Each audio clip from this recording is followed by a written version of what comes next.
Okay, so we'll now move to item 10 in the Metro Transport Subcommittee. And at the end of the table, welcome Mark Tamura.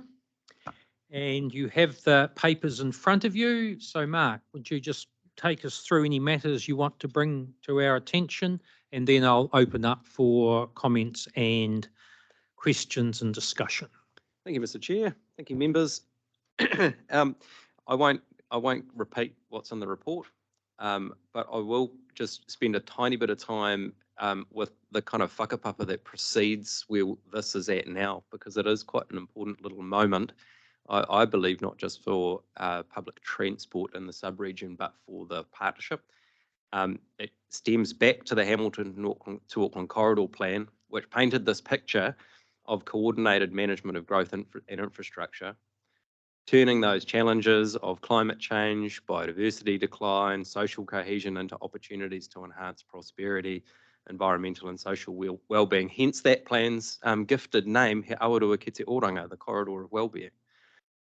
That plan had a long list of initiatives in the package intended to contribute to those objectives, including, among other things, developing for the metro area a metro spatial plan, getting the Te Huia startup passenger rail service going, and doing things differently where needed to enable priority development areas to happen at pace and scale, the work that you heard from Karen previously in relation to those priority development areas. The metro spatial plan, one of those, is a really important advance on previous growth management and growth planning efforts, in that it takes this scenario-based approach, this what happens when we get to 500,000, rather than a forecast-led approach, which has seen us fall short in respect of growth expectations or matching growth expectations with our planning and infrastructure investment. Because it has so many elements, of course, it can't go into detail on all of those, so it sets up its own program. One of them, reflecting the plan in the Future-Proof Strategy Update, is now flowing through to our regional policy statement. Another is to develop this now called Metro Spatial Plan Transport Program business case, for want of a shorter name. We've now completed that business case, and it achieves a number of really important firsts. A clear stance that the best mass transit option for the metro area is a bus rapid transit network, and what those corridors could be. It does things other than that in relation to walking and cycling, park and ride locations, regional and rural access program, and of course freight. It's not only those things though, it's a collectively agreed and endorsed plan to work to, which is really almost as significant as those other things. And we've heard how important coordinated governance, investment and management is to turn these plans into action, and that is particularly important in public transport, including the Te Huia passenger rail service, where responsibility for funding, service delivery and infrastructure are split, in our case, between 6 different authorities. This is why my council proposed a committee such as this subcommittee proposal that's now in front of you, to oversee the implementation of our regional public transport plan, and with it, the public transport aspects of the Metro Spatial Plan Transport Program. And that's where we are now. So with that whakapapa to this piece, back to you, Mr. Chair. Happy to have any questions. I understand there may be a couple of tweaks that might be being suggested by members. Thanks, Mark. And my only comment at this point is in terms of this actually reflects the maturity of the partnership in terms of what is proposed, and as an example, in terms of the Regional Transport Committee or responsibility that the Regional Transport Committee has for non-significant variations to the Regional Public Transport Plan going to the subcommittee. So, you know, I think people just need to reflect on that, and because I think that's quite an important step as we work through these matters. Okay, if you could just press your button to off. Thanks, Mark. And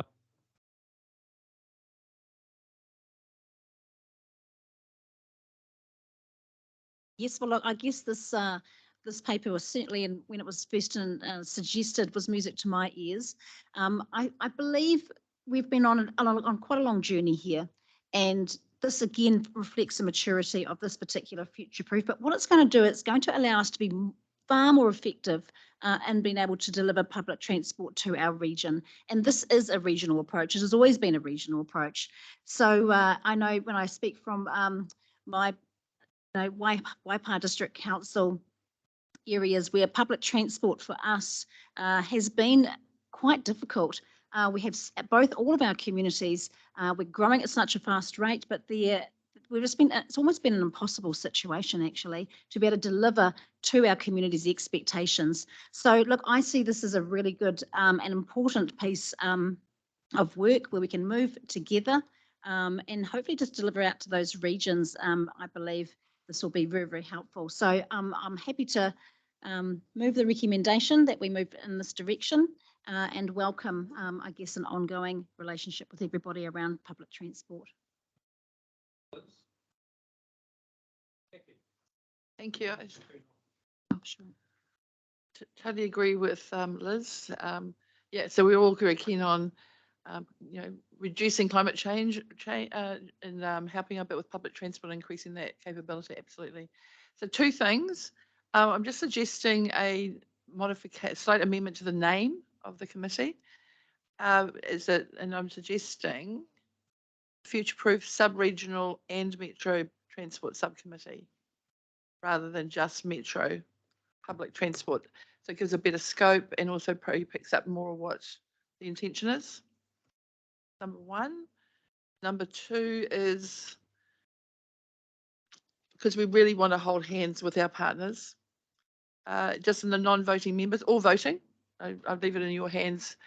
Is that to add in Auckland City Council?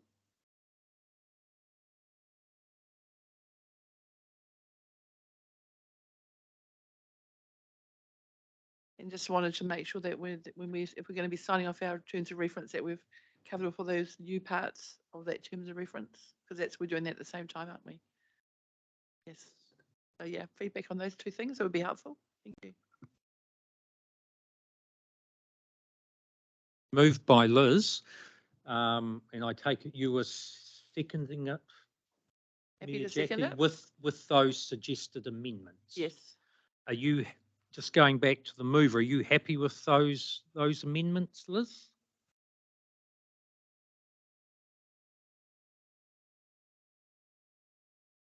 Does reflect a better name for what this group is. So I'm interested in your thoughts, Jackie, just on the Auckland membership or voting requirements, because this is simply it is a Waikato focus, I guess. What would be your reasoning for needing to include a voting Auckland member? Well, one, I guess there was one discussion and discussion around voting or non-voting, but really going back to our terms of reference for this whole future-proof committee, and really taking on board, I think, the idea that we're partnering up around our area. So then we've got, non-voting members at the moment, Waka Kotahi and Kiwi Rail and disability sector. So in terms of our original terms of reference, which we're modifying, that's really why.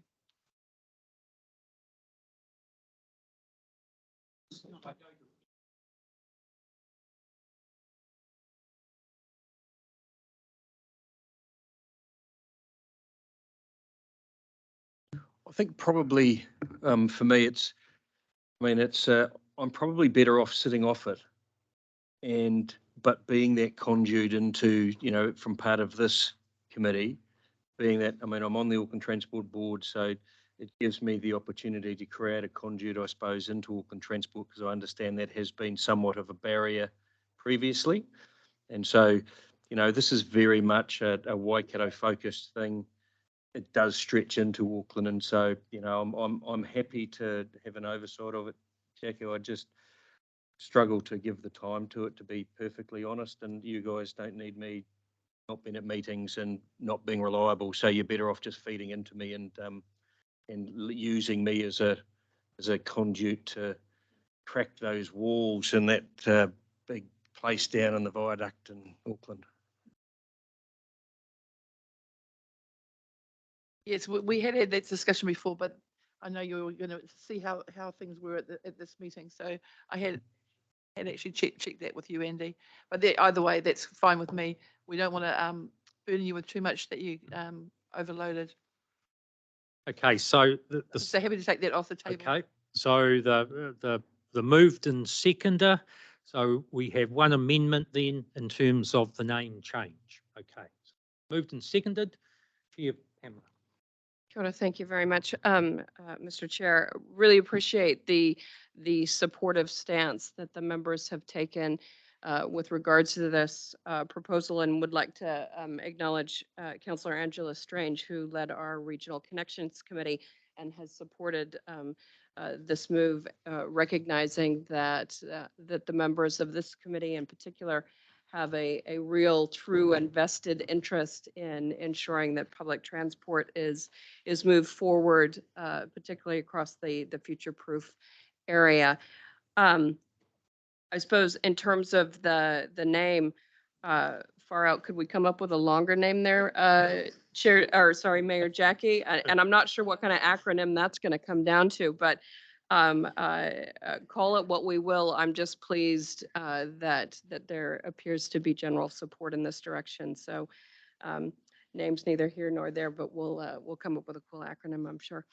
I understand, Andy, your constraints with time and things. I suppose that my initial response, and I know this has been taken off the table, but I would like to speak to it anyways.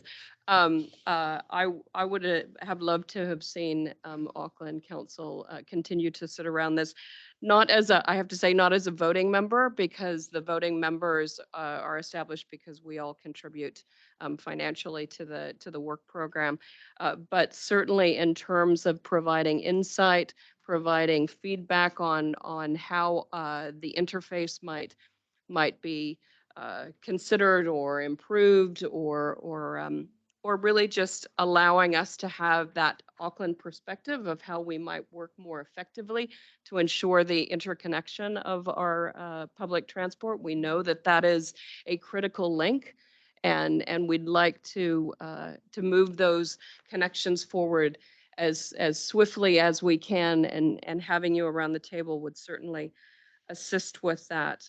But I do recognize everybody's got a full calendar, don't they, Andy?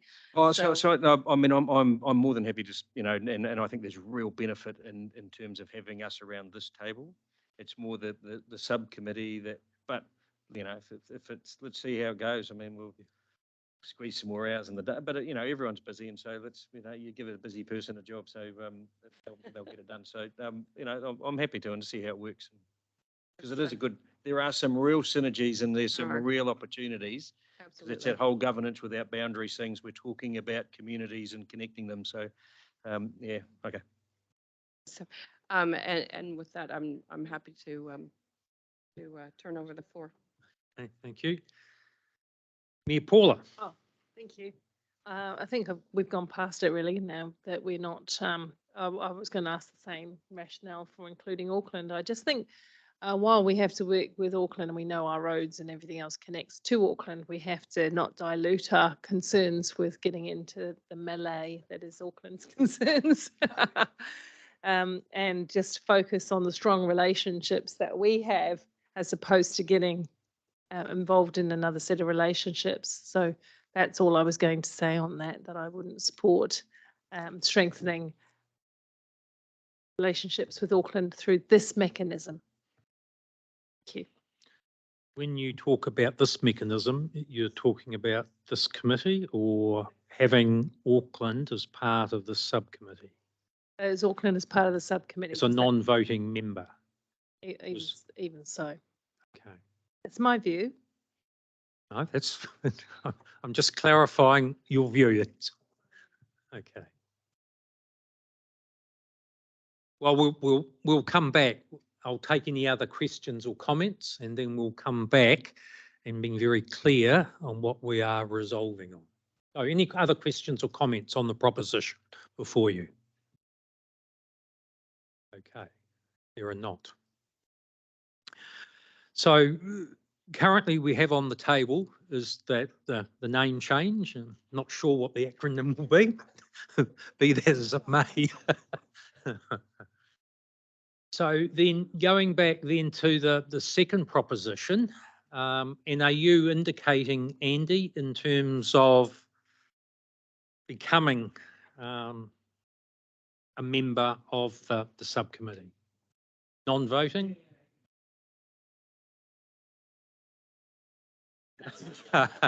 Okay.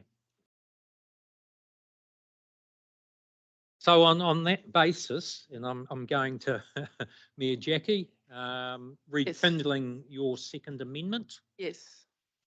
That would be, yes. And really, because it is, I'm looking at the reference and really even the discussions today with the ministers, that holistic is really just for an information flow, which I think is important, particularly when looking at transport. It's not going to get into the politics of a different area, but I think that's a relationship building is important. You know, I'd like to see that on all of our borders, but personally, but there is no borders in our small country. So yeah, I'd like to add that as an amendment that we have Auckland City Council, either Andy or his alternate. You don't have one? Yeah. Yeah, as a Yeah. non-voting member. And we won't stipulate it because at the end of the day, it's the terms of reference and then who Auckland Council decides to appoint. So just going back, so we don't get too mired in local government process, which we never emerge from. So going back, Liz, you're happy with those two amendments? Yes, absolutely. Yep. And so that's mover and seconder, happy with that. Just in terms of just checking on the name, you had suggested future-proof sub-regional and metro transport subcommittee, or was it metro public transport? I know I did check this with my boss behind me. Yes, the reasoning was it would be perhaps be better scope, but yeah, that would take the public out because that's only one part of it. That's the suggestion. Yes. Okay.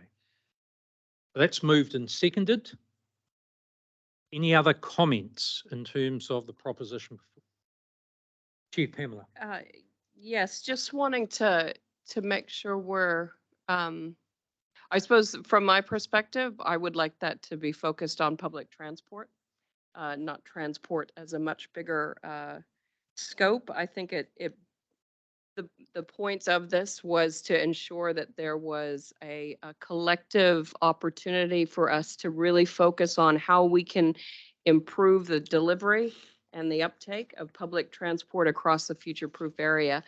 And so I suppose that from my perspective, I would like to see public remain in there and let's be really quite sharp in where we're turning our attention. I'm happy to take public, add public back in.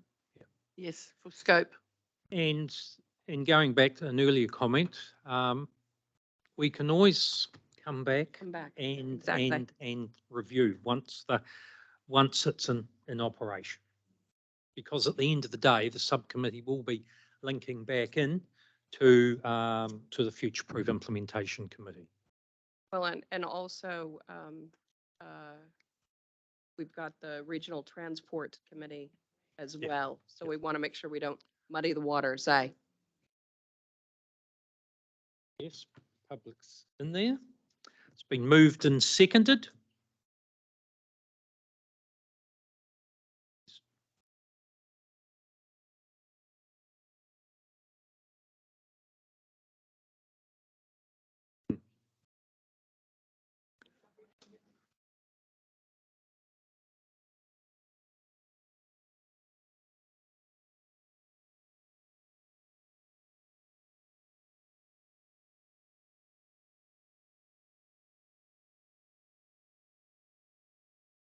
Yeah, I mean, I'd like to suggest a future-proof public transport subcommittee.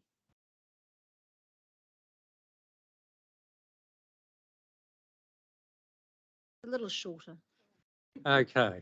It's short. No, it's made, yeah. Okay.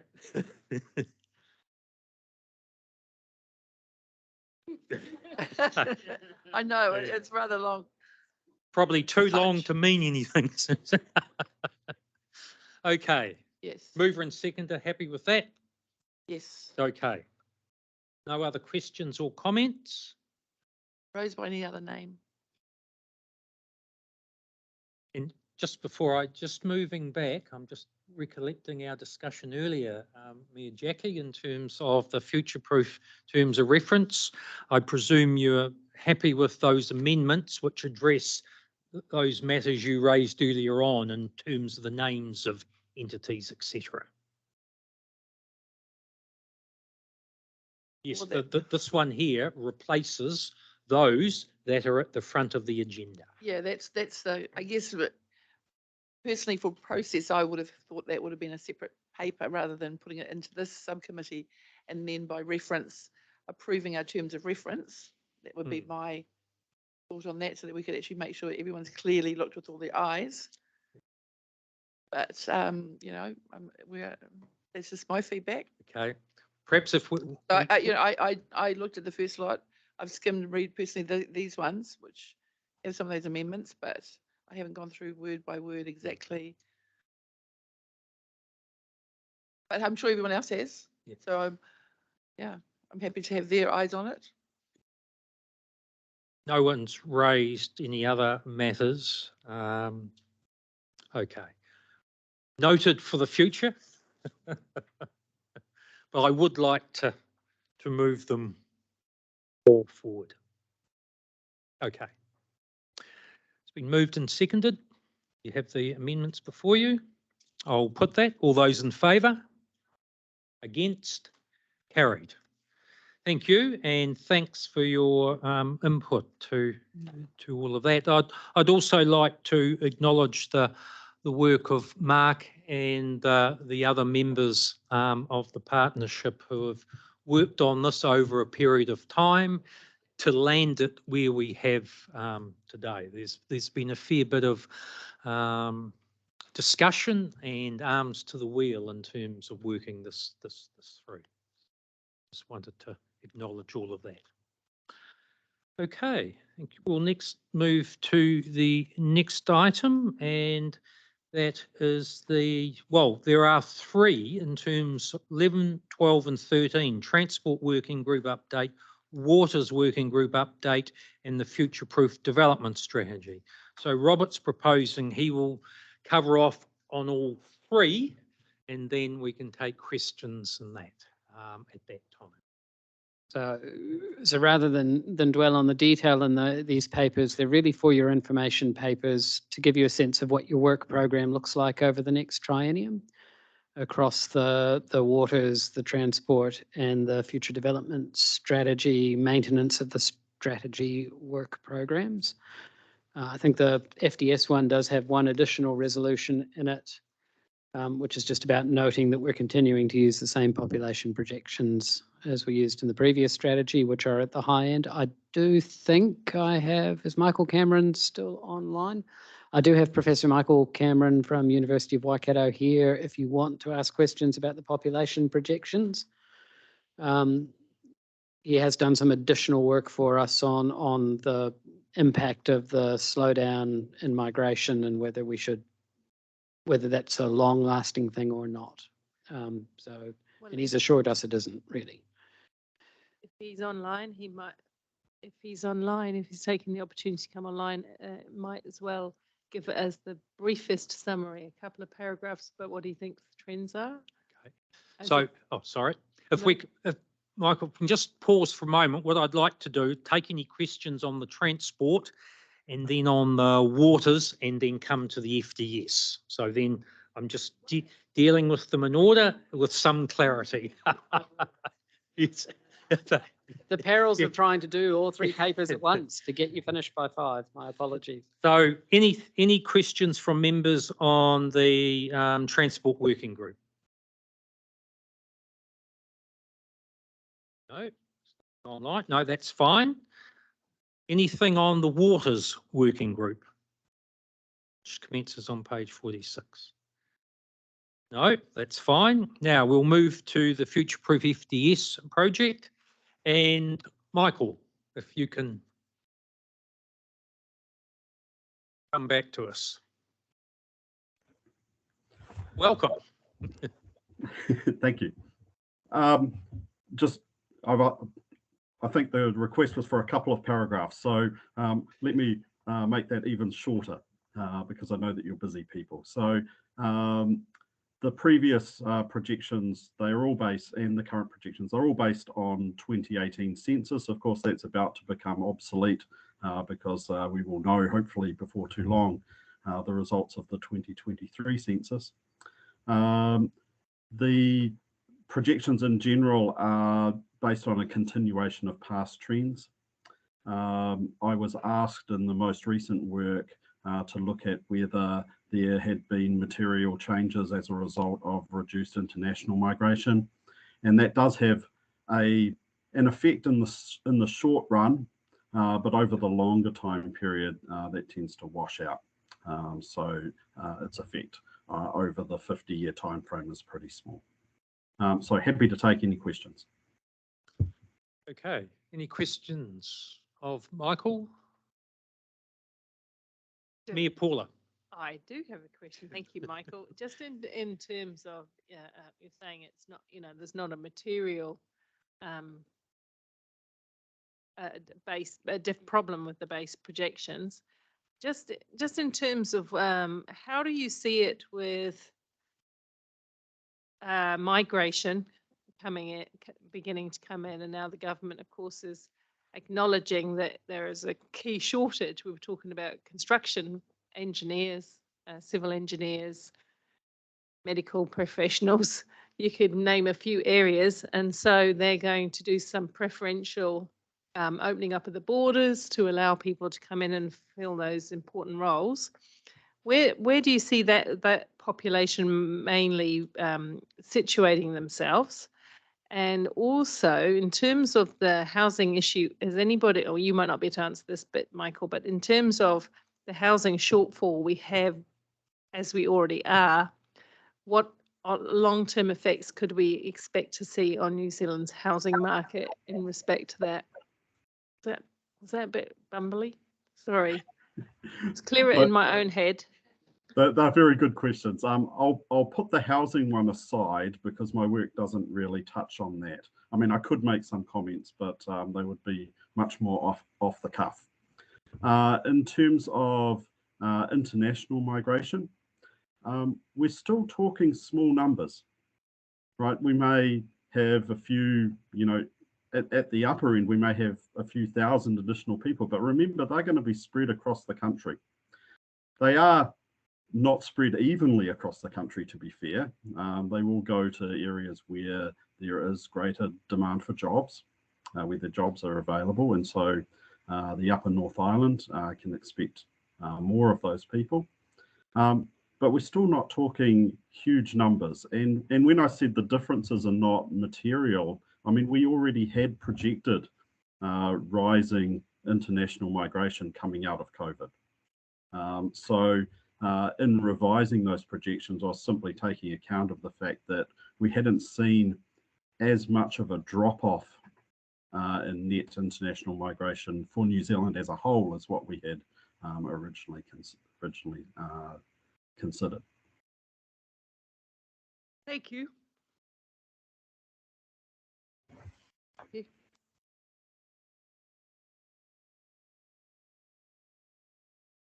No other questions or comments around the room or online? Okay, thanks very much, Michael. So we'll move to the range of recommendations. So the first one on the screen and is on. Excuse me, sorry, I didn't have a question. Oh, around the sorry. population, but I did have a question. Oh, sorry, That's Mayor okay. Jackie. No, Yes. sorry, I didn't want to confuse by not confusing it, I've confused it. Just there was a couple of references to a comms person being appointed in the agenda. Not yet appointed. Right, I saw there was going to be one, but I noted it twice. I just wondered where that was at. The proposal's gone to market and we're waiting to see the proposals come back and evaluate them.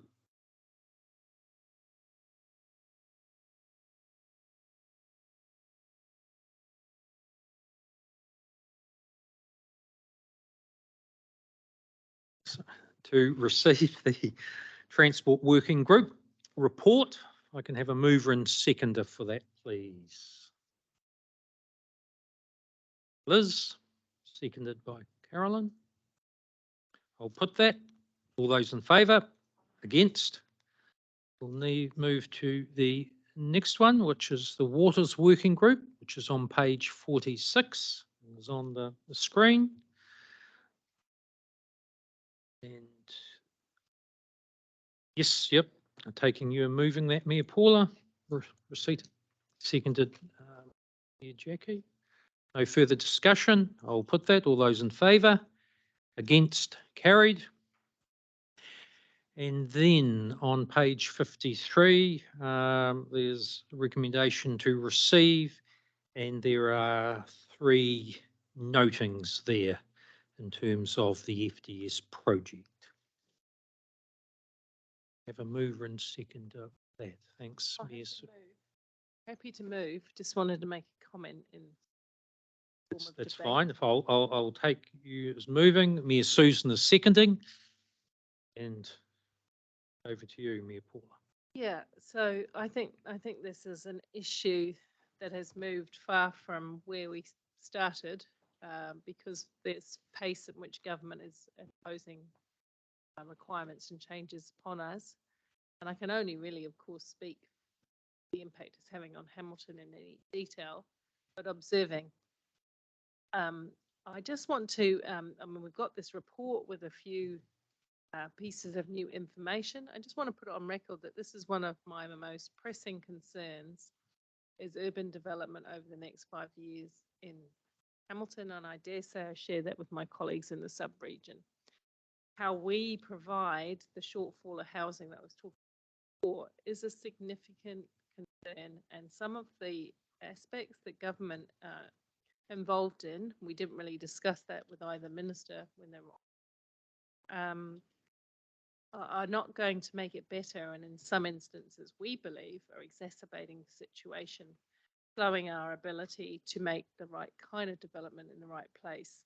And that really does concern me, because I fear that in another 2.5 years, all the mayors sitting around the table here will be making the same statements about the woeful situation of housing in our area, even though actually getting stuff done.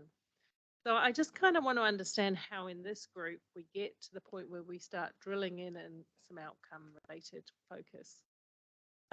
Good information that we do get good information, we track, we trend. I see all that. Just don't see radical solutions coming out of the churn. Maybe I'm feeling grumpy because it's 5 to 5 and whatever, but you know, I know I'm not articulating it as well as I'd like to, but I just want it on the record that this is my primary concern and the primary focus that we need to. We have got the Waikato Housing Initiative, and we have had them in the room before. It's time to get them in the room again, I guess. It's time to get a number of I looked at the list of who else is hanging around in the back rooms. I see Mark's there and others. We really need to have a working focus on this, and I just need to understand how that goes over the next 6 months. So there's not too much slippage, please. So just before Robert's poised to comment, but the Chief Executive Advisory Group have invited the Housing Initiative to join the Chief Executives with terms of that connection, Mayor Paul. Robert. A lot wrapped up in that. So and the first point of frustration obviously is the NPS high productivity land requirements, which introduce a whole lot of additional bureaucracy and will probably not change outcomes at all on the ground in terms of our future development pattern. And it has added for us in this case 2 months to our program just to make sure we do tick off all of the boxes that we're going to tick. I don't expect the outcomes will change at all, but it does mean if we want to add additional greenfield sites to our settlement pattern, then there's a bit of additional technical work that we're going to need to do in order to satisfy the requirements of the NPS, and it's frustrating. That's what we're having to cope with. In terms of the broader conversation, I'm going to you've given me an inch, so I'm going to take a mile, of how we daylight some of these conversations better in our reporting is something that I'm looking really closely at. And I've prepared a little note to pass on to the future implementation advisor of things I think they should be doing. So what I think you should see in the future is more of a report card kind of thing, which gives you some data on how we're doing against our indicators so that we can have a decent conversation about how are we doing in terms of housing supply versus housing demand. How are we doing in terms of achieving mode shift outcomes? Those kind of things which are key moves in the strategy. And then you can start interrogating myself and your staff who make up the working groups on whether there's more we could do. Because at the moment, the reporting systems we've got don't allow me to drive that kind of conversation with you. So hopefully whoever picks up the mantle will those kind of changes for you. Perhaps if I can add to that, the Minister was an apology today, but I think as part of that reporting and highlighting, Robert, it will assist the committee, in my view, in terms of then when we have Minister Woods join us, basis for some good discussion and questions and commentary in that housing space, picking up the issues that have been raised. That's the intent. So I want to take what Karen started with the Priority Development Area Working Group trackers to the next level for all of our working group areas. So we can actually start having that data-based conversation with ministers where we can focus on things a bit better. So I've got Liz and then I've got Mia Jackie. Yeah, look, Robert, look, I completely agree with you that we need, I guess, to see the data. We need to understand how far have we come, because I don't see a lot of homes on the ground really. But in saying that, perhaps sometimes there's a lot of stuff going on in the background that we aren't necessarily aware of. So I think that data will be extremely helpful. There's no doubt in my mind that we can be a whole lot more effective if we're working together and faster. Pure frustration, I think, probably nationally on this issue anyway. So I'm sure we're not alone, but anything that we can do to fast track some of this. So yeah, I look forward to seeing the data, but also look forward to some of those conversations with the other parties, and I think that will be quite helpful in this space. Thank you. Mia Jackie. Yeah, totally agree. I mean, it's a real issue for us. I guess my concern is I'm not about, and I don't think our council is about just having houses, because that's a really poor outcome for the future when we should be building livable, well, what we've got, I guess, is that thriving, connected communities. Because otherwise we'd maybe a little bit easier in brownfield areas where you've got existing communities, but we've got greenfield spaces where we want to just plonk houses just for the sake of it, without the other community infrastructure in place and the connectivity, but also that intrinsic inter-ministry social support long term into some of those spaces as well, because otherwise we're going to end up with a lot more problems than just housing. That's going to affect everybody, and I don't think we'll have the best outcomes. So from a master planning viewpoint, it's not just about houses, it's how we bring those ministries, and conversations we've had are concerning us and how they see building houses as opposed to building communities. So I guess I'd like to great conversation. Have a lot more clarity around where government's going on what they're wanting to build. Okay. Thanks for that input. Some clear direction, and also what's already been worked on to come back to the committee to assist with those key conversations. So it's been moved by Mayor Paula and seconded by Mayor Susan in terms of the suite of recommendations. If there's no further questions or comments, I'll put that. All those in favour? Against? Carried. Now, just before we go to the closure, a couple of matters. I'd just like to acknowledge Jess. So she's here for the beginning of the Future-Proof Implementation Committee triennium, and then she is departing. So I'd just like Jess, on behalf of the committee, best wishes in terms of the future addition to your family, and may it all go well. The other acknowledgement and thank you I would like the minutes to reflect is to Minister Mahuta. The Minister has been a member of the Implementation Committee for some years, particularly since the Urban Growth Partnership was signed off under the aegis of Minister Twyford. So that's probably going back at least 4 years. And certainly she has been, she has Zoomed or Teamsed in on a very regular basis in terms of her commentary and her contribution, and certainly has supported and been committed to the Future-Proof Partnership. So what I was suggesting that the minutes note that, and that I'll write to the Minister to acknowledge and thank her for that long association and contribution.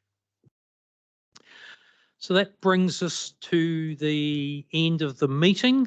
Thank you, everyone. And obviously, there's, as mentioned earlier, new members around the table. Really appreciate the contribution today. And I think, and given some of the discussion, it's important in terms of that preparation, that information, that data, so that the members can actually have well-informed conversations and questioning of ministers as part of their involvement in Future Proof. So thanks very much for all of that. And as I noted at the beginning of the meeting, in terms of the Future Proof Implementation Advisor and myself, there'll be some appointments popping up as we go around and catch up on a one-to-one with the partners. So thank you. And Julian, can I ask you to undertake the closing karakia, please? Ai, ka pai.